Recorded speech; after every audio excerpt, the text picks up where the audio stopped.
Good morning सभी को। पिछली क्लास के अंदर हमारा जहां तक हो गया था उसके आगे से अपन कंटिन्यू करेंगे। तो पिछली क्लास के अंदर हमने अदिश गुणनफल पढ़ा था। अब आज की क्लास के अंदर अपन पढ़ने वाले हैं सदिश गुणनफल। तो हेडिंग लगाइए सारे के सारे, सदिश गुणनफल। सदिश देखो, ध्यान दीजिएगा। देखो, जब भी दो सदिशों का सदिश गुणनफल करते हैं तो उनका जो सदिश गुणनफल होता है वो उनके परिमाण, यानी मैं आपसे ऐसे कहूं कि मेरे पास में दो सदिश है। माना, अभी लिखना नहीं है कुछ भी आप लोगों को, तो मैं लिखवाऊंगा ऊपर। दो सदिश ए वेक्टर व बी वेक्टर है, तब इनका सदिश गुणनफल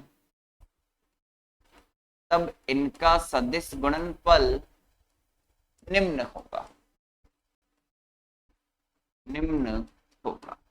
देखो, जब भी आप ए वेक्टर को बी वेक्टर के साथ सदिश गुणनफल करते हो तो क्या लिखते हो? ए वेक्टर क्रॉस बी वेक्टर। क्या लिखते हो? ए वेक्टर क्रॉस बी वेक्टर। अब इसका क्या आंसर होता है? इसका आंसर होता है ए बी। ए और बी क्या है? ए तो है ए वेक्टर का परिमाण और बी क्या है? बी वेक्टर का परिमाण है। और साइन थीटा, थीटा क्या है? दोनों के बीच का कोण है। और एन कैप क्या है? डायरेक्शन है। क्योंकि ए क्रॉस बी करते हैं तो एक सदिश राशि होती है।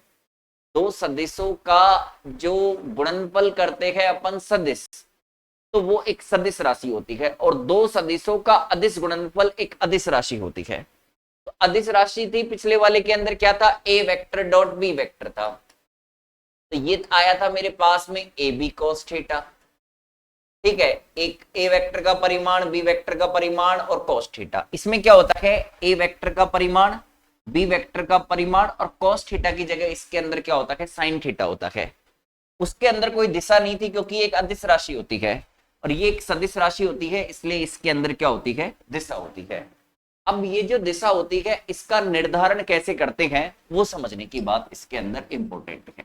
इसके अंदर समझने की क्या बात इंपॉर्टेंट है कि ए का बी के साथ क्रॉस करते हैं तो ये एन कैप क्या आती है? दिशा आती है। तो आखिरकार हम इस दिशा का निर्धारण कैसे करेंगे वो हमारा इसके अंदर समझने का इंपॉर्टेंट मामला है।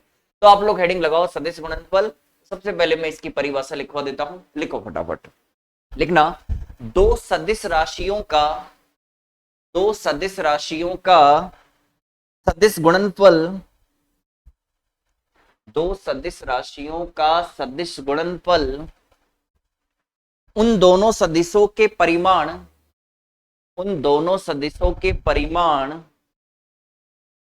तथा उनके बीच के कोण की ज्या तथा उनके बीच के कोण की ज्या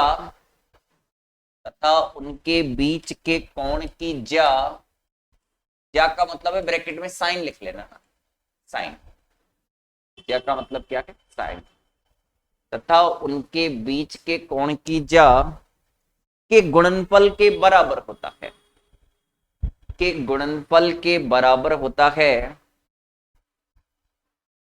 तथा दिशा दोनों सदिशों के तल के लंबवत होती है। तथा दिशा दोनों सदिशों के तल के लंबवत होती है। तथा दिशा दोनों सदिशों के तल के लंबवत होती है। तथा दिशा दोनों सदिशों के तल के लंबवत होती है। अच्छा, तल के लंबवत कैसे? जैसे मान लो एक सदिश है ये, दूसरा सदिश है ये, ठीक है, इनका तल ये वाला हो गया। ये क्या है? इसका तल है। एक सदिश है ये, दूसरा सदिश है ये, तो ये हो गया इनका तल। तो डायरेक्शन कैसे होगी? इसके तल के लंबवत। इसके तल के लंबवत यानी इस तरीके से होगी, इस तरीके से। जैसे एक सदिश हो गया ये, दूसरा सदिश हो गया ये, तो इसका तल हो गया, तो इसके तल के लंबवत होती है डायरेक्शन। अब इसके तल के लंबवत ऊपर भी हो सकती है, इसके तल के लंबवत नीचे भी हो सकती है। ठीक है, तो वो हम कैसे निर्धारण करेंगे कि ऊपर होगी या नीचे होगी? पर होगी कैसी? दोनों सदिशों के तल के लंबवत होगी। ठीक है, यानी दोनों सदिश मिलकर जिस तल का निर्माण करेंगे उस तल के क्या होगी, लंबवत होगी। ये लिखो ऐसे कैसे, ये लिख लो ऐसे कैसे,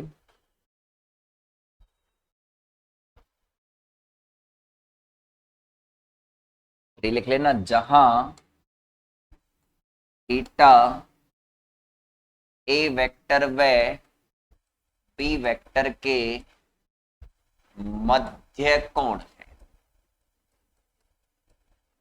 तथा एन कैप ए वेक्टर व बी वेक्टर के तल के लंबवत एकांक सदिश, तल के लंबवत एकांक सदिश है, एकांक सदिश। अब मेन होता है इसके अंदर डायरेक्शन ज्ञात करना, इसको लिख लो ऐसे कैसे, मेन होता है इसके अंदर डायरेक्शन ज्ञात करना।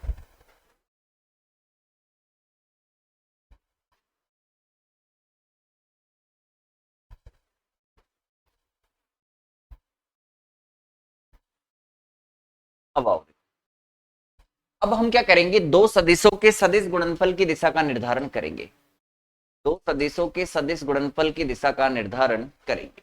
इसमें सिखाऊंगा मैं आप लोगों को कैसे की जाती है। हेडिंग लगानी है, तो सदिशों के सदिश गुणनफल की दिशा का निर्धारण, हेडिंग लगानी है, दो सदिशों के सदिश गुणनफल की दिशा का निर्धारण। देखो मैंने पहले ही कुछ रिटर्न वर्क कर दिया ताकि हमारा समय बचे। पहला नियम होता है दाहिने हाथ का नियम, आपको बिल्कुल ढंग से समझना है आखिरकार दाहिने हाथ का नियम क्या है। इसको मैं बाद में समझाऊंगा, पहले मैं आपको बिल्कुल सिंपल तरीके से समझाने की कोशिश करूंगा। जैसे मान लीजिए मेरा एक सदिश है, ये मान लो एक सदिश है ए वेक्टर, ये वाला सदिश है मेरा ए वेक्टर और ये वाला सदिश है मेरा बी वेक्टर। ठीक, अब आपको क्या करना है, जो पहला सदिश है ना ए वेक्टर, अगर आप ए क्रॉस बी कर रखे हो, आप क्या कर रखे हो, ए क्रॉस बी कर रखे हो, तो आपको क्या करना है कि ये जो हाथ है ना अपना दाहिना हाथ है, राइट हैंड है, उसकी जो फिंगर है ना फिंगर, उसको क्या करना है, ए वेक्टर की दिशा में रखना है, ए वेक्टर की दिशा में रखना है। आपको जो राइट हैंड है उसकी जो फिंगर है उसको किसके दिशा के अंदर रखना है, ए वेक्टर की दिशा के अंदर रखना है। और ये जो उंगलियां है ना, तो ये हाथ को तो आप किस दिशा के अंदर रखोगे, ए वेक्टर की दिशा के अंदर रखोगे, और ये जो उंगलियां है उसको अपन क्या करेंगे, ए वेक्टर से बी वेक्टर की तरफ घुमाएंगे। किसकी तरफ घुमाएंगे, ए वेक्टर से बी वेक्टर की तरफ घुमाएंगे। तो हम ये चेक करेंगे कि हमारा अंगूठा किस दिशा के अंदर जाता है। जैसे मान लीजिए ये है ए वेक्टर, ओके, ये है बी वेक्टर। अब मैं क्या करूंगा, ये राइट हैंड ले लिया मैंने, है ना, मैंने इसको इस दिशा में रख दिया, किस दिशा में रख दिया, हाथ को मैंने किस दिशा के अंदर रख दिया, ए वेक्टर की दिशा में रख दिया। वापस सुनना, ये ये ए वेक्टर है, ये बी वेक्टर है, मैंने इस दाहिने हाथ को किस दिशा में रखा, ए वेक्टर की दिशा में रखा है। अब मैं उंगलियां घुमाऊंगा ए से बी की तरफ, ये लो मैंने उंगलियां घुमा दी ए से बी की तरफ, तो मैं चेक करूंगा अंगूठा कौन सी दिशा के अंदर है। ये वाला जो अंगूठा है ना, ये वाला अंगूठा, ये वाली दिशा होती है ए क्रॉस बी की दिशा। वापस समझ लो, जैसे मान लीजिए मेरे पास में ये ए वेक्टर है, ये बी वेक्टर है, तो मैंने हाथ रख दिया ए वेक्टर की दिशा में। अब मुझे ए से बी जाना है, बात खत्म, उंगलियां घुमाओ ए से बी की तरफ, तो ये जो अंगूठा होगा वो कौन सी दिशा के अंदर होगा, ए क्रॉस बी की दिशा के अंदर होगा। तो सुनना, इस नियम के अनुसार यदि दाहिने हाथ की उंगलियों को सदिश ए वेक्टर से बी वेक्टर की ओर मोड़ा जाए, तब सीधा अंगूठा उनके सदिश गुणनफल की दिशा को व्यक्त करेगा। ठीक है, किसको व्यक्त करेगा, सीधा अंगूठा उनके सदिश गुणनफल की दिशा को व्यक्त करेगा। जैसे एक सदिश है ए वेक्टर, दूसरा सदिश है बी वेक्टर। अगर मैं ए वेक्टर से बी वेक्टर जाऊंगा, ठीक है, मैंने अभी जैसे बताया है, इसको ऐसे मान के चलो, ये ऐसे है ना, क्योंकि देखो ये क्या है, 2D है, ये हमारा जो बोर्ड है ये क्या है, 2D है, और हमें चीजें किसके अंदर समझनी है, 3D के अंदर समझनी है। ठीक है ना, तब काम की बात समझना, ये है ए वेक्टर, ये है बी वेक्टर। तो ये जो अपन जब ए से बी की तरफ जाएंगे तो अपन क्या करेंगे, हमारा जो हाथ है देखो ऐसे है, देखो अब इसके अकॉर्डिंग दिखाऊं तो मैं ये ऐसे मान के चलो, देखो सुनो समझना, ये ए वेक्टर की दिशा है, ये वाली दिशा है बी वेक्टर की। आपको केवल इतना समझना है, ये ए वेक्टर की दिशा है, ये बी वेक्टर की दिशा में है। आपने हाथ रखा ए वेक्टर की दिशा में रख दिया, अब उंगलियां मोड़ो आप किस दिशा के अंदर, ए से बी की तरफ। ये लो ऐसे उंगलियां मोड़ दिया आपने, तो ये अंगूठा क्या होगा आपका, ए क्रॉस बी की डायरेक्शन दिखाएगा। तो जब आप ए से बी जाओगे तो ये जो अंगूठा है ना, अंगूठा ये किसकी डायरेक्शन को व्यक्त करेगा, ए क्रॉस बी की डायरेक्शन को व्यक्त करेगा। जैसे अब एग्जांपल लेते हैं अपन, देखो जैसे मैं कहूं कि ये आपका ए वेक्टर है, ये आपका बी वेक्टर है, तो अब बताओ आप लोग दिशा कैसे होगी। अब देखो चेक करो, आपको हाथ किस दिशा के अंदर रखना है, राइट हैंड ए की तरफ रखना है। ये लो मैंने ए की तरफ रख दिया। अब ए से बी जाओ, ये ए से बी गए, तो दिशा कैसी होगी, ये वाली दिशा तल के लंबवत बाहर की ओर होगी। तल के लंबवत कैसी होगी, बाहर की ओर होगी। अब जैसे मान लो ये ऐसे होता, ए वेक्टर इधर होता, बी वेक्टर इधर होता, तो अब क्या करते आप, अब देखो राइट हैंड लेना है आपको, ए वेक्टर की दिशा के अंदर क्या रखना है, अपना हाथ रखना है और ए से बी जाना है, उंगलियां घुमाओ। तो ये वाला जो अंगूठा है वो कौन सी दिशा में होगा, ए क्रॉस बी की डायरेक्शन को रिप्रेजेंट करेगा, यानी तल के लंबवत अंदर की तरफ। डायरेक्शन कैसी होगी, तल के लंबवत अंदर की तरफ, क्योंकि ए वेक्टर की दिशा ये है, बी वेक्टर की दिशा ये है। आप ए से बी जाओगे ऐसे तो अंगूठा ऐसे हो गया। इसके अंदर क्या है, ए वेक्टर की डायरेक्शन ये है, बी वेक्टर की डायरेक्शन ये है, तो ऐसे ये हो गया बाहर। तो इसके अंदर जब आप ए क्रॉस बी करते हो तो आपको डायरेक्शन मिलती है तल के लंबवत बाहर की तरफ। इसके अंदर जब आप ए क्रॉस बी करते हो तो आपको डायरेक्शन मिलती है तल के अंदर की तरफ। तो सीधा सा बात यह है, इसकी सीधी सी बात यह है कि इस नियम के अनुसार जो आपका राइट हैंड है उसकी उंगलियों को आप ए वेक्टर से बी वेक्टर की तरफ मोड़ोगे तो आपका जो सीधा अंगूठा है वो जिस दिशा में होगा वो ए क्रॉस बी की डायरेक्शन को रिप्रेजेंट करेगा। किसकी डायरेक्शन को रिप्रेजेंट करेगा, ए क्रॉस बी की डायरेक्शन को रिप्रेजेंट करेगा। तो ये होता है पहला मेथड, दो सदिशों के सदिश गुणनफल की दिशा को व्यक्त करने का तरीका। आओ एक मेथड और है, यहाँ पे मैंने पहले से बना रखा होगा शायद, रुको एक मिनट आ जाएगा कहीं पे, ये रहा। एक होता है दक्षिणावर्त पेच का नियम, इसको समझना, ये भी बहुत आसान है, सेम वही है। इसके अंदर क्या करना है, आपको दाहिने हाथ से पेच को ए से बी की तरफ घुमाना है। तो जो पेच की जो नोक होती है ना, वो जिस डायरेक्शन के अंदर गति करती है वो ए क्रॉस बी की डायरेक्शन होती है। अब सुनो, आप देखो, आप पेच लेते हो ना, ठीक है, आप पेच को ऐसे कसते हो राइट हैंड से ना, आप ऐसे कसोगे पेच को तो आप देखोगे पेच आगे की तरफ बढ़ेगा। आपको पेच को ऐसे कसोगे तो पेच क्या होगा, आगे की तरफ बढ़ेगा, ठीक है।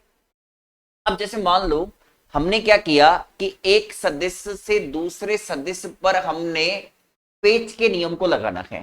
तो जैसे मान लो ये है मेरा ए वेक्टर, ये है मेरा बी वेक्टर, तो जब मैं ए से बी खींचूं, ए से बी की तरफ जाऊंगा मैं, तो ये जो पेच की नोक है ना ये आगे की तरफ बढ़ेगी।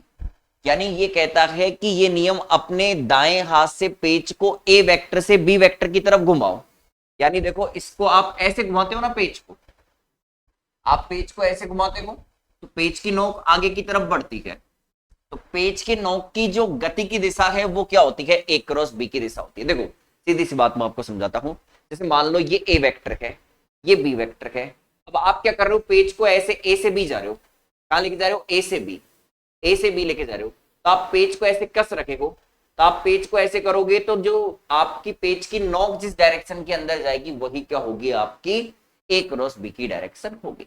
पर जनरली अपन पेच का नियम उपयोग में नहीं लेते, अपन राइट हैंड रूल उपयोग में लेते हैं। जैसे ये ए वेक्टर हुआ, ये बी वेक्टर हुआ, ए से बी जाओगे तो अंगूठा जिस दिशा में होगा वो ए क्रॉस बी की डायरेक्शन होगा। मतलब हमें जो यूज करना होता है वो कौन सा यूज करना होता है, राइट हैंड रूल यूज करना होता है, कि पेच का नियम यूज करना नहीं होता है, ठीक है। पेच का नियम अगर आपसे पूछ ले एग्जाम के अंदर तो आप बोल सकते हो कि जब आप पेच को ए वेक्टर से बी वेक्टर की दिशा में घुमाओगे तो पेच की नोक जिस दिशा में गति करेगी वो ए क्रॉस बी की डायरेक्शन होगी। तो ये होता है आपके दक्षिणावर्त पेच का नियम। ये होता है आपके दक्षिणावर्त पेच का नियम। ठीक है, आप देखो पॉज करके आप इसको उतार लेना ना, ठीक है, आप पॉज करके इसको उतार लेना। ओके, आप पॉज करके इसको उतार लेना, मतलब रोक के उतार लेना ना। ठीक है, आगे चले, आगे चलते हैं अपन। अब कुछ कंडीशन ले लेते हैं ना, विशेष स्थितियां ले लेते हैं। तो पहले लगाओ विशेष स्थितियां। विशेष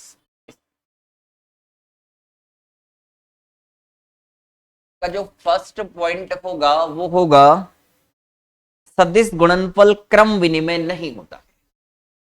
पहला पॉइंट होगा सदिश गुणनफल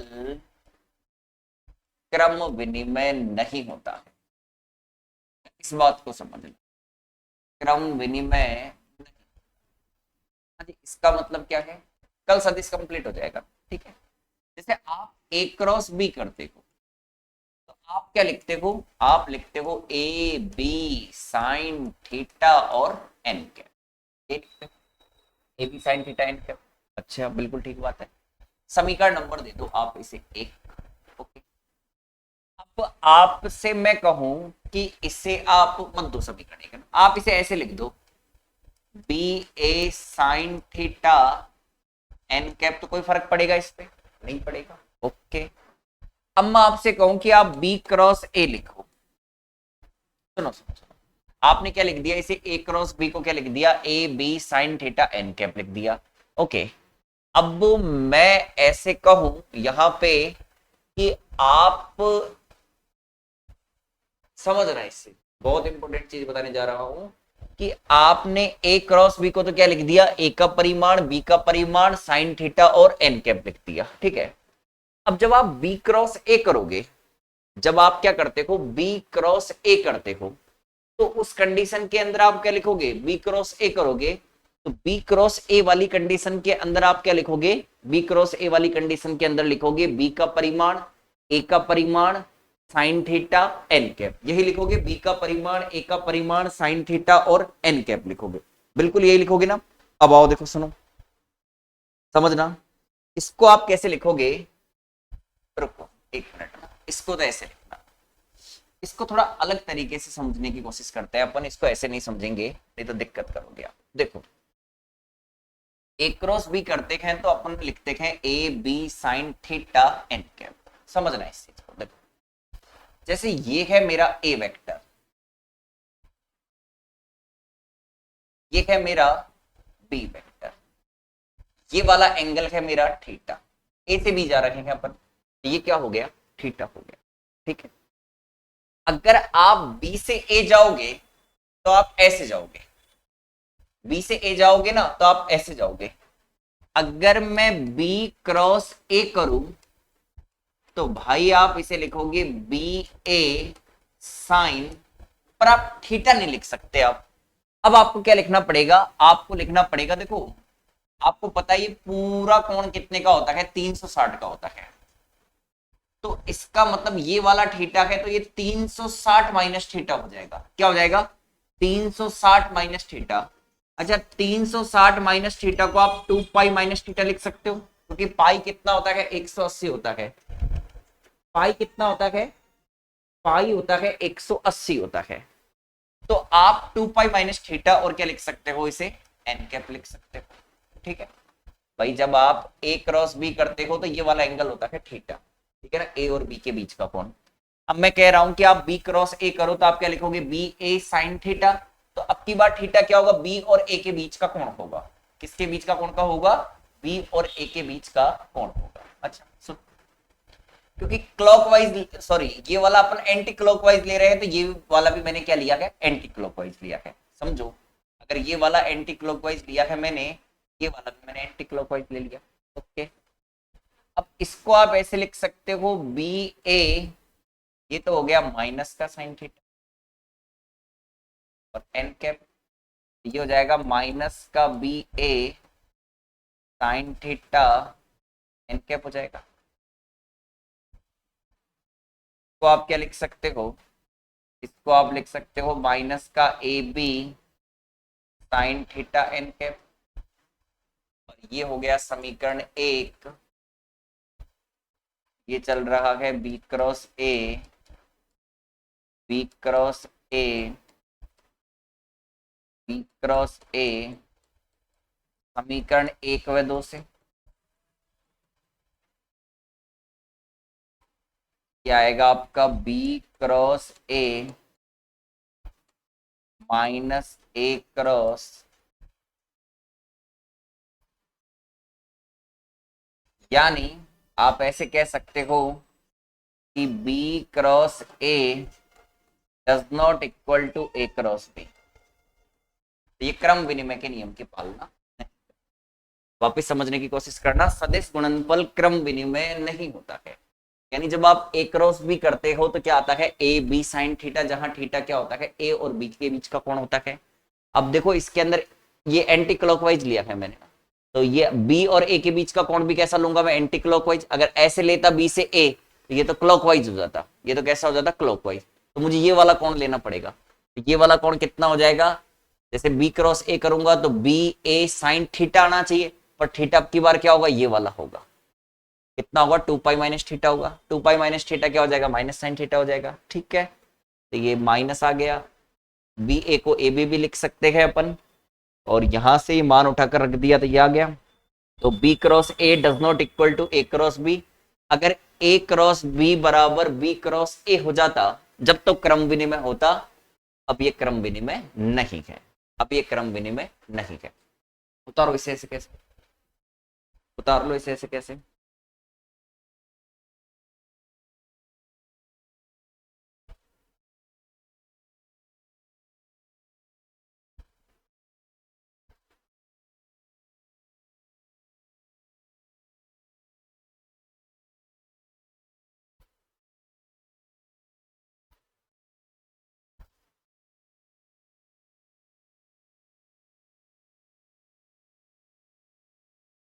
ठीक है, इसके बाद में नेक्स्ट क्लास के अंदर अपन अगली स्थितियां करेंगे। ठीक है, तो मिलते हैं अगली क्लास के अंदर।